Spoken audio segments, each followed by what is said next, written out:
the dark. So don't worry about the dark area. We're going to blend that all out. All we're doing is putting in some color for the shadows of our clouds.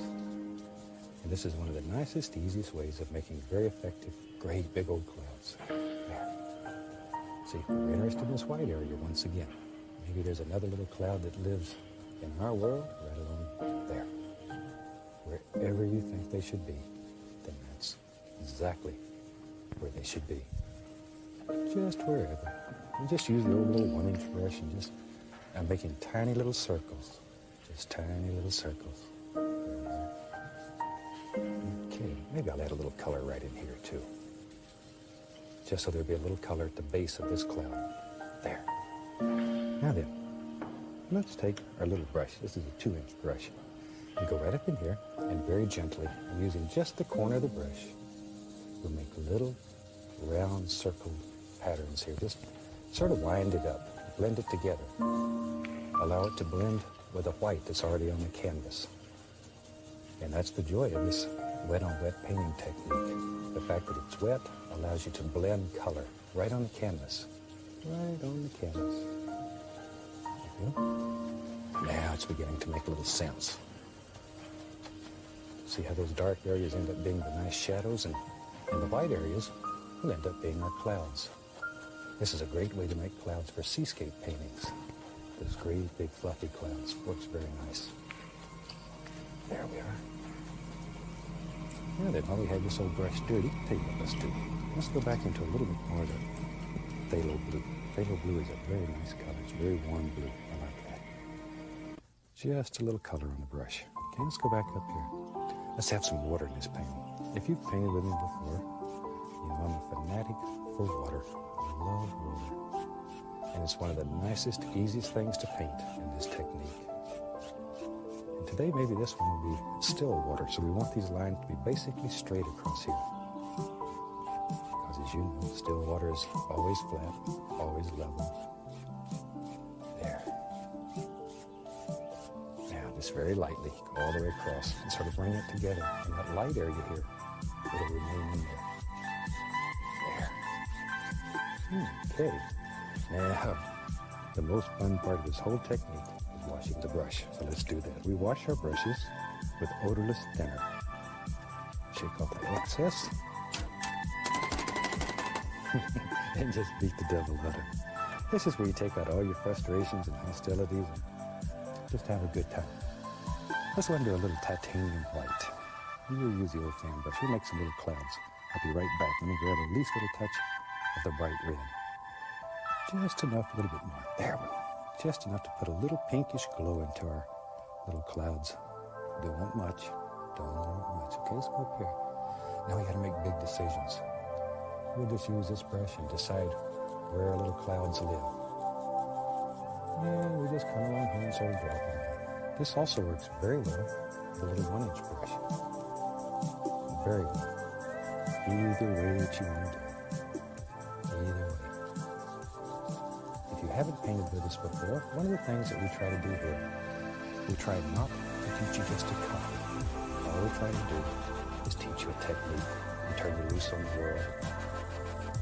We use no patterns, no tracings. All we do is just sort of have an idea in our mind, just sort of let it happen. And if you'll practice this a little bit, very soon you can enjoy the freedom of creating a painting right on the canvas. Right on the canvas. And to me, that's where it really becomes fun. It's when you can just literally create a painting right on the canvas as you're working on it. You look at what you're doing and you'll see things. They'll just sort of happen. And you learn to take advantage of whatever happens and use it to make your painting special. And you can do that. Okay, let's go back. Get our old 2-inch brush. And I just want to now blend all that together. Just blend it together. I'm being careful not to touch these top edges yet. I'm just blending the blue and the white down here together. Very gently. Still using little circular strokes. There we go. Just sort of let that mix together. I'm getting very close to the top, but I'm trying not to touch it at this point.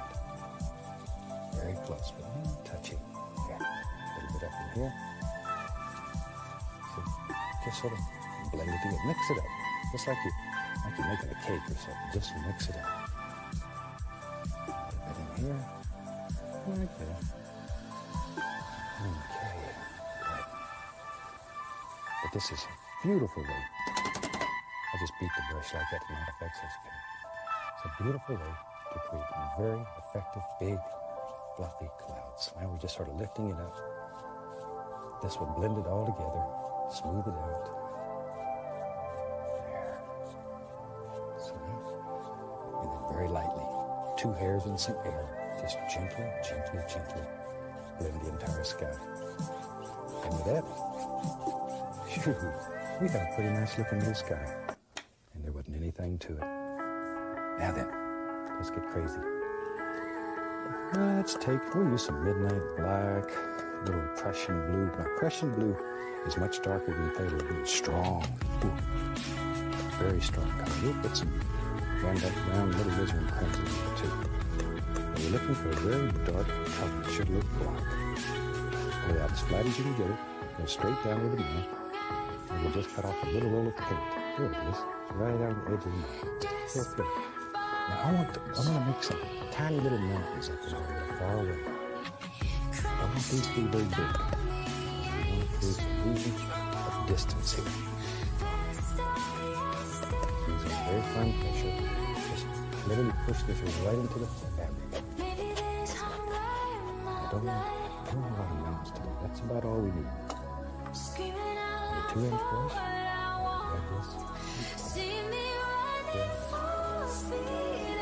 Those 2 fingers, remove excess paint, and it blends all this together. Think of it painting mountains as usual. You always want the top of the mountain is hardest thing in the bottom. Because at the bottom, we have mist, and we have wonderful pollution, and all these things that break up and diffuse the light and creates the softness at the base of the mountain. Just put a little titanium. Very small, very, very small paint.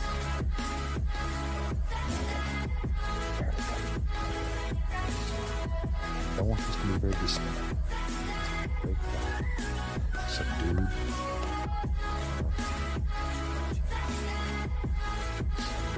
Think about those tight layers and stuff. It'll help your hands get gentle. Very soft. Don't want a lot of detail in this. Then we'll take a little bit of blue and white.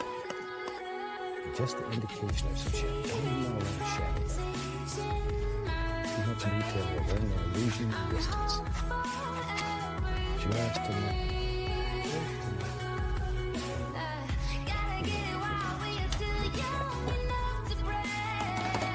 With a clean black brush, following the angles, always follow the angles. Very gently, very gently. Tap it and lift it up. That'll help also create that illusion of mist at the base of the mountain. Let's get crazy. Take a little 1-inch brush. Right here. Subtle. Take a little bit more of the titanium. Maybe in our world, maybe this little cloud right here. We just sort of drip right down. That is your point of power. That very small, minute understanding. Because once you begin to understand the sensibility of what I am saying, you will understand that right now, you can choose something else. You can, all right, get off of that train. Therefore, right now, you can decide who you prefer to be. Right now, you can decide who you desire to be. And right now, you can decide to be that person. I decide to be this. Now, as I have said, when you already create your reality, you make a decision. You trust in that decision, and you act according to the trust in that decision. Should you choose right now to be the person that you desire, and understand that you can trust that decision, everything begins to look different from quote-unquote this point forward, or each now, successive now, because you no longer look at it as the older version of you would look at it. If you trust that you have changed, you will look at it from the changed self. Perhaps at first you will strive to do so. You will reach to do so. You will perhaps seem to perform an effort to do so. But you will always be able to do so. You will always be able to see each situation that you used to label from your older perspective, from the new perspective, if you simply trust that you are the changed self. Now, as I have said, it is always the actions that create the reality. So once you trust that you have changed, you will act according to that trust. And those actions will be far different than the older decision, the older trust, and the older actions. So you cannot help but get a different result using the exact same mechanism you have always used. Decision, trust, action. This leads me to the so-called fence and getting off that fence. Should you choose, we never insist that you grow more than you wish to, that you expand more than you wish to, that you have too much fun, that you are too happy. Never do we insist this. Would not be so presumptuous. It is up to you. But it is an option. When you decide I have changed, when you trust, or say you trust that I have changed, but you act the same old way, you are not acting as though you trust you have changed, and you are perpetuating the older version of yourself. And then generally saying, well, I'm doing that because of the so-called past, but the older you, or the older version of you, is the only one who would even think about a past having anything to do with the present. And basically using, by the way, the past as an excuse, thinking that you are using it to accelerate, but actually using it as an excuse to perpetuate the things you do not prefer. Because you have this complete free will in the moment, you always have the choice not to act, not to move, until you align yourself to your new decision and to your new trust. But ultimately nothing will change until you move.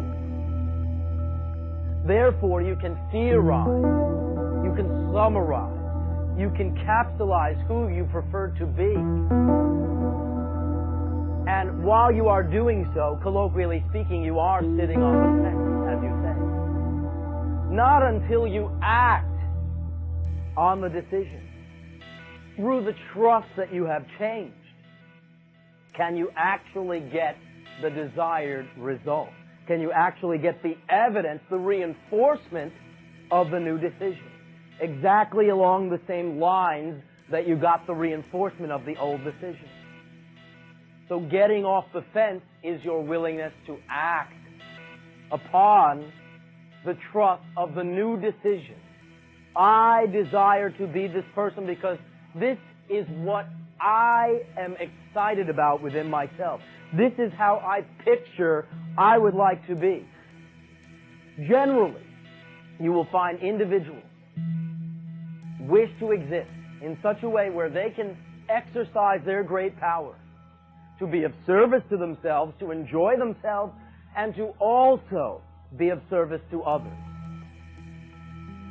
The idea of integrity is simply the understanding that if individual and society and your reality exists within you, then it is all an extension of you. And the integrated approach is to treat everything in this way, which generally translates to respect for the other reflections and aspects of yourself. Acting upon what moves you, acting upon who you know yourself to be, with that understanding of integrity can only benefit you, and can only benefit those around you, and can only benefit your planet itself, society itself. Being who you truly desire to be will allow you to express integrity and at the same time get what you want. We speak about defining yourself through feedback from your reality.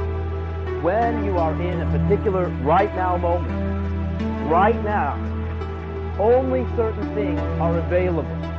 In any right now moment, only are there unique opportunities and advantages, things that are available only in that moment. And always will you choose, only can you choose in the way you create yourselves as linear beings from what's available. So you can use whatever system you wish to use in that now moment to determine which thing you choose. The less preferred approach is to use desperation and the assumption that you are drowning and that you must grasp onto anything that will allow you to not drown. The most integrated approach, the approach that will allow you to express who you prefer to be, is what you generally colloquially refer to as your excitement or your passion or the thing that attracts you most from what's available at any given moment. You will always see in a given moment that something stands out more than anything else. Having made the decision to be the person you choose to be, you have the option to use that feedback system, use that vibration within you of what's available. This is most me. And if it is possible to act upon that thing with integrity, only can that particular choice be most representative of who I am and be my greatest opportunity in the moment. If something should excite me and I cannot act upon it with integrity, that is the external reality feedback that that particular option is not most me, because acting upon my excitement without the integrity is not what I'm all about, should you again assume this position. So, if you can act upon something with integrity and do it, you get a certain result. If you can't act upon something with integrity and push that aside because you will not stand for that, there will still be a set of options. One will still stand out more than the others, and you will find one that you can act upon with your integrity. This is the feedback system that your reality sets up that allows you to directly access what you call the choice, or perhaps the most likely choice of what you refer to as your higher. And this disposition